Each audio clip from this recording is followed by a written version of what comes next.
Hey y'all, welcome to Art of the Budget. My name's Nicole. My pronouns are she and her, and I'm sharing with you today a talk that I did at a conference that I went to, a ceramics conference.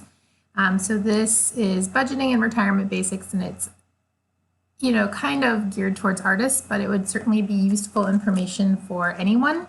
I just wanted to put this up here for anyone who couldn't make it to the talk or wanted to revisit the talk.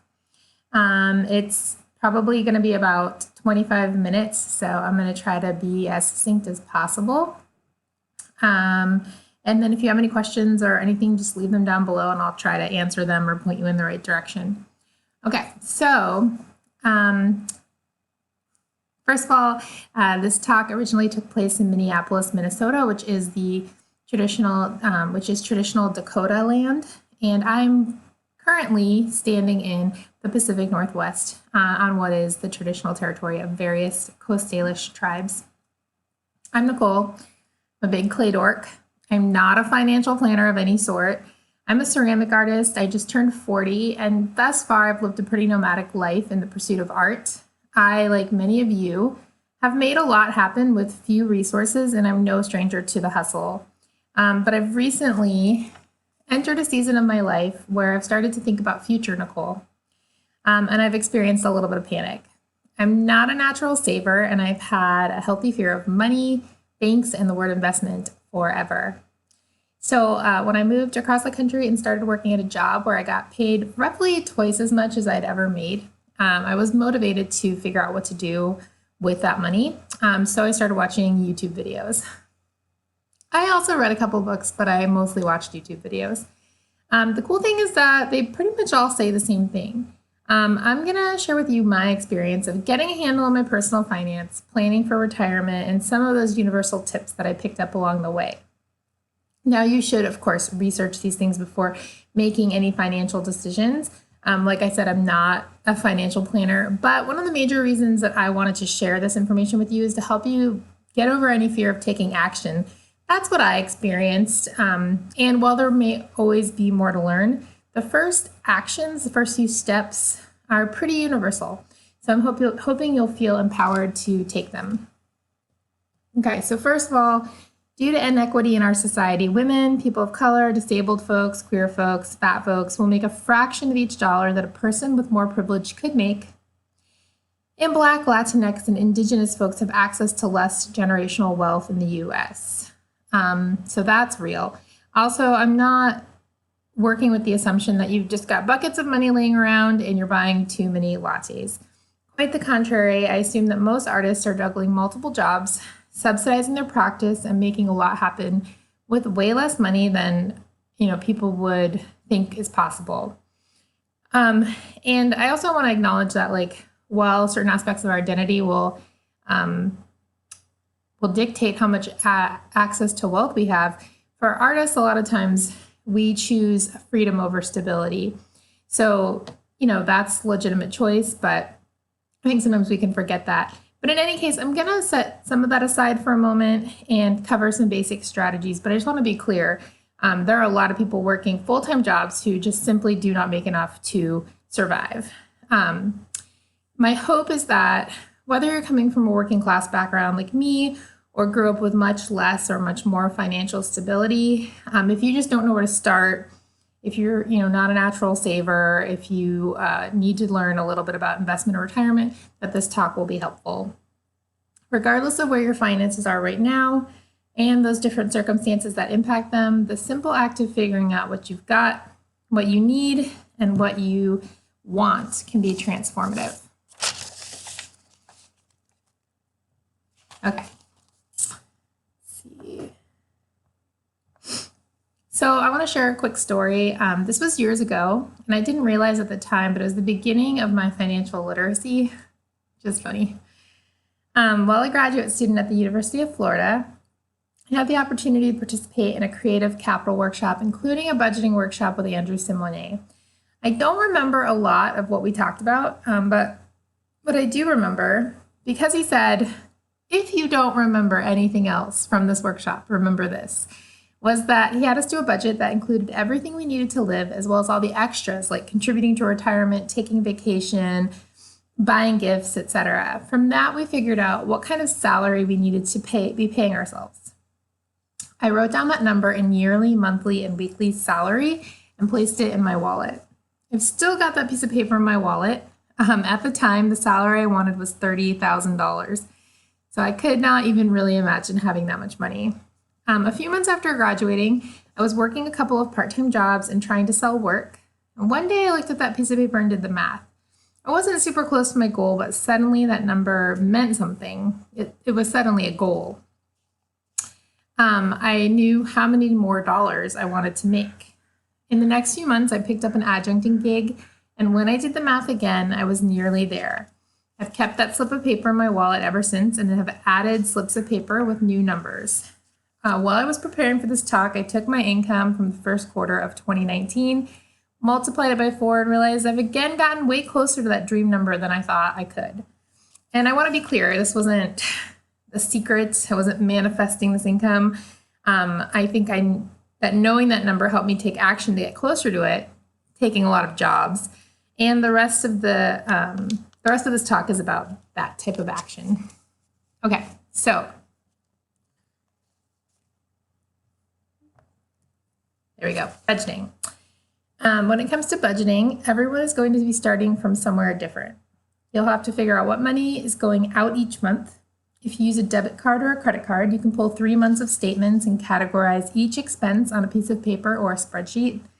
This will give you a snapshot of your expenses over several months. Once you know what's going out, look at your take-home income. If you've got a salary, this part is pretty easy. If you've got a variable income, it's a little more work. You'll need to figure out what you can expect as a minimum each month and then budget with that. You can also plan to save excess income in the good months into a hills and valley fund for those months where you have a lower income. If you just don't have enough income to cover your expenses, you can do one of two things. You can decrease your spending. This could be less meals or drinks out, but there are a lot more creative and less painful ways to cut costs. I recommend calling around to see if there are ways to lower your bills, rent out a room in your house, or share your skills at a conference, which is what I did at the time of this talk. If you don't have expenses that can be easily cut if you're already pretty close to the wire, then you can look at increasing your income. Take on a side hustle, set sales goals for your work, look for a similar job that will pay you more, or go for a promotion. The goal is for your income to be more than your expenses. Okay, let me move me. Okay, once you're clear on what's coming in and what's going out, you'll be able to set goals and be strategic. For me, it worked best to give every dollar a job. Before, I just paid the bills, aka my fixed expenses, which are listed here, and hoped that there'd be leftover money for variable expenses and goals. So I just hoped I'd have enough money for groceries and that kind of thing. And then maybe I'd try to set a goal. Now, before each month starts, I plan everything out ahead of time and give each dollar a job. This doesn't mean I don't juggle things, but as I've practiced, I've gotten better at anticipating what I'll spend each month. Then I check in throughout the month to see how much I have left. So on this channel, you can see my budget plan and my budget check-ins. Okay. I have a fixed salary, so I like to budget by month, but it might make sense for you to budget by paycheck to paycheck, or in a different way. There's lots of great videos on YouTube that share people doing their different types of budgets. And there's also several online apps to help with this, and my favorite is everydollar. Okay, there's also You Need a Budget. Getting used to a budget can be a slow process. It may feel restricting, but after a while, I found that I panic way less, and I even kind of delight as I've started to trust that the money was there because I'd budgeted it. So I feel control. I feel like I know that there will be money there, and this just results in a lot less anxiety overall. So remember, as you're getting used to this process, and honestly for me, forever, we're aiming for progress, not perfection. In the budget you see here, this person, let's call him Edgar, has $560 left over after budgeting. And instead of just letting it sit in limbo, they give it a job. So instead of having that leftover money down here, they go ahead and they give this a job. They're going to save a baby emergency fund. And so there's nothing left at the end. So they've spent every cent. Okay, so you'll want to start a baby emergency fund if you don't already have one before you start paying debt, if you do have some. But I'll talk more about that in a few slides. Okay, so let me move me again. All right. Okay, once you've got that budget going, all your bills are current and your baby emergency fund set aside. So for most people, well, we'll talk about emergency funds in a second. You should have a little extra money at the end of the month to put towards your goals. The first thing you want to do is pay off high interest debt if you have it. So, you know, most people, more than a third of Americans, have credit card debt, and most college graduates carry student loans. So if you have debt, you are not alone. If you've got high interest consumer debt like credit cards, you want to eliminate this immediately. High interest debt is super rough because the interest rates are so high, like 15 to 25% or even more, that they completely negate anything you might be earning elsewhere. Credit card interest rates are straight up higher than any interest you're earning on savings, investments, or credit card rewards. So if you're paying interest, then there's literally nothing you can earn that would top that. So if you don't do anything else, make a plan to eliminate that high interest debt.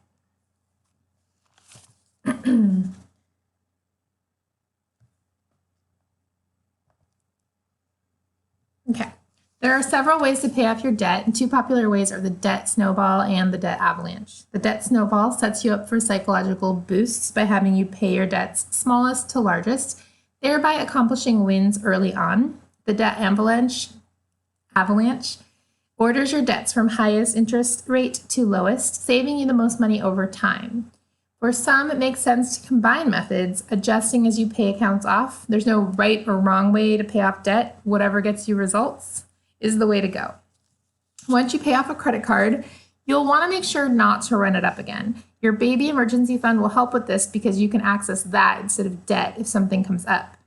You don't want to close older accounts because this will impact your credit score. But bottom line, if you have a credit card and you can't not run it up, if you can't have a credit card without running it up, then it might be better to close it. But we'll talk about credit scores more later. Okay, so let's look at Edgars' budget. They continue to give every dollar a job. So they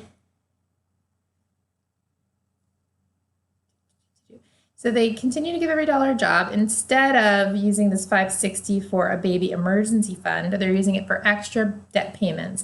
So that's all going to that, and eventually their debts will be paid off. Probably any other dollar they've got that's extra, like say they get a tax return or something, they're putting towards debt. Okay. So they're going to pay that off as quickly as possible. And again, there's zero left at the end of the month. Okay, so let's talk about student loans. There's a lot of dogs barking right now. Okay, student loans. If you don't already know about public service loan forgiveness, you should. This is an initiative by the federal government to incentivize working in the public sector. And in a nutshell, if you hold qualifying loans, work for a qualifying employer, and are enrolled in a qualifying repayment plan, so that's 3 requirements. After 120 on-time payments, your loan balance will be forgiven. The key word being qualifying. The really nice thing about public service loan forgiveness over other types of loan forgiveness is that you will not be taxed on the amount forgiven as income. Okay. As I mentioned before, certain loans, employers, and repayment plans are required, and you'll want to do the math. Thousands of dollars of debt can feel overwhelming, but you're getting a handle on things and you might actually be able to pay your loans faster than they would be forgiven. You may have to consolidate and or switch providers. You'll need to recertify your repayment plan each year. It's not required, but I also recommend recertifying your employment each year. Basically, I just call them and ask them questions anytime I feel insecure because, you know, there's a lot of stressful articles. It does get a lot of bad press, and there's a lot of talk of it going away. For folks currently enrolled in the program or who currently qualify, you may not remember, I certainly didn't, that when we took out our student loans, we signed a contract, the master promissory note, that outlined our access to this program. So it's unlikely that we'd be affected. For folks considering student loan debt in the future, be aware that it could cease to be an option for you. I also made a video with questions about public service loan forgiveness, and there's a great video, which I link in that video, that One Big Happy Life did. So please check those out if you have other questions. Okay, so emergency fund, not if, but when. This will keep you from racking up debt. Not if, but when the car breaks down, not if, but when the roof needs a repair, if you experience a job loss, or any other number of things. This fund should be in a savings account, easily accessible in case of an emergency, but not easy to dip into for those of us who struggle to save. If you're like me and you're starting from zilch, $1,000 is a fine place to start. I called it my cushion because I spent so much of my life working without one. When I started to save more, I started calling it my couch cushion. Realistically, $1,000 isn't going to cover much, so you need to decide based on your circumstances what a good number is for you. If you're trying to pay off debt at the same time, be strategic. Having more in savings might feel safer, but you'll have that high interest debt eating away at your wealth on the other end. So sell stuff in your garage, pick up shifts at the bar, make a series of couch cushion cups and glaze them rutile blue, but put together your starter emergency fund. Then pay off all your high interest debt. Okay. Then go back to the budget and figure out how much it costs each month to keep the household going and the humans fed. This is your bare bones budget. Let's look back at Edgars' bare bones budget. So they've paid off their debt, so that's zero. And they also, instead of that $560 going to debt, right, that $560 is just going to them. So it's different for everyone, but most sources recommend 3 to 6 month emergency fund. For my brain, what felt right was about 3 months of take-home pay that in emergency could be stretched to about 6 months of bare bones expenses. So this is basically just the fixed expenses and sort of a realistic number for those variable expenses. And so that's like the minimum that Edgar needs to live, Edgar P.K. Olin, needs to live in a month. So that times 3 is about $5,000 and times 6 is about $10,000. So that's similar to what I came up with. So about 3 months of take-home pay that can be stretched to about 6 months of bare bones living. Okay, so that's my fully funded couch cushion, which, full disclosure, still working on it. The best thing about the couch cushion, which I also affectionately call my freedom fund, is that you don't get stuck. If you ever feel like you need to bug out, you could.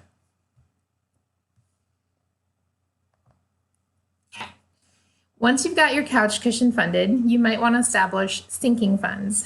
These kind of go by other names depending on who you're reading or who you're looking at, but I think this might be a Dave Ramsey term, but sinking funds. So let me scooch me. Okay. These are an extension of your emergency fund and therefore known future expenses. So you may know when and how much you'll need, for example, your car registration or property taxes. Or it might be an expense that you know is coming, but you don't know when or how much it will be, such as a car repair. You can start tucking money into savings earmarked for such things. Breaking them up over time and automating savings means you're ready when you need to be. I use an online bank that allows different goals, so I can cleanly separate my money, and each month a little bit automatically goes into a goal for my car registration and my renter's insurance. Okay. As you're getting a handle on things, you might want to check your credit. You can do this using an app called Credit Karma. Also, annualcreditreport.com. Your bank or credit card may give you access to your credit report and score. Also, there's another app called Credit Sesame, although it gives you the same information as Credit Karma, and they actually give you a little more information on Credit Karma. Different sources will use different scoring models, and most of them don't share with you the FICO model, which is the one we usually hear about. But actually, the score isn't what's important. What you want to focus on is your report. You want to make sure everything's correct and there are no issues to deal with, and that your score is just consistently going up or at least not going down. Your credit score is made up of your payment history and mostly, so you want to make sure everything is automated and paid on time. Okay, there's a few things you can do to raise your credit score. Payment history is the biggest component, so like I said, make sure you're paying everything on time. I just automate everything. I automate the minimum payment and then I go in and manually pay the full payment, whatever works for you, but just make sure that that huge part of your credit score just stays easy. Another quick way to get your score up is by paying off debt. So getting your outstanding credit under 30% will boost your score, and under 10% is even better. So if you have a credit card that gives you, $10,000 of credit and you are paying on $9,000 of credit, that's going to affect your credit score. If you can pay that off quickly and get that down to under 30% or even better, under 10%, and your score is actually going to just soar up. It's pretty cool. Okay, length of credit is next. And of course, this can only improve as time passes, but this is why you want to keep older accounts open if possible. But again, if you cannot have a credit card without running it up, then you might just have to sacrifice this. Okay. But yes, if you can keep a credit card, older credit card open and just have your phone bill on it so that it's actively being used and they don't close it on you, that would be ideal. Yeah, credit scores help a bank determine what kind of interest rate a bank they're going to give you. So I don't really see taking loans for many things, but perhaps when I get a mortgage, I'm going to be thinking about my credit score. Okay, so let's talk about retirement. Finally, and this is going to be different for anyone, but again, I focused on action. So I had not really done anything for retirement until I started my current job. All right. So a good generic goal is to start investing about 10% of your income. Really save any percent of your income, literally calculate 1% and start there. Future you will be thankful and you probably won't miss it much. A less generic goal would be to work backwards to figure out what your retirement will look like. And we're good at working backwards because kilns. Okay, so why invest?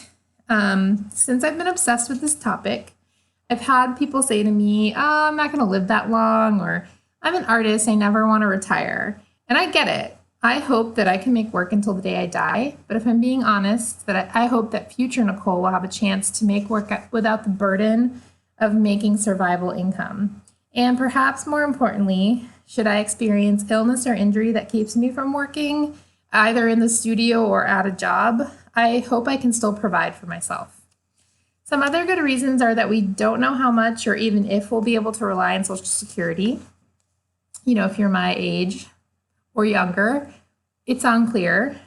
And finally, investing will give you the best rate of return coupled with compounding interest, and over time, this is the most efficient way to grow your money. I know, it's weird. Think about it this way. We all know that inflation makes our dollars less valuable over time. To put it simply, the average rate of return on investments is higher than the average rate of inflation. Compounding interest is when we earn interest on principal, and then we earn interest on top of interest on top of interest. Each month, your principal is worth more and therefore gains more interest. Over decades, that's a lot of money earned through no effort of our own. Okay, so let's talk about what investment actually means. Your investment portfolio should be diversified, not with not just stocks, but mutual funds or index funds. Bonds can be added as you get closer to retirement.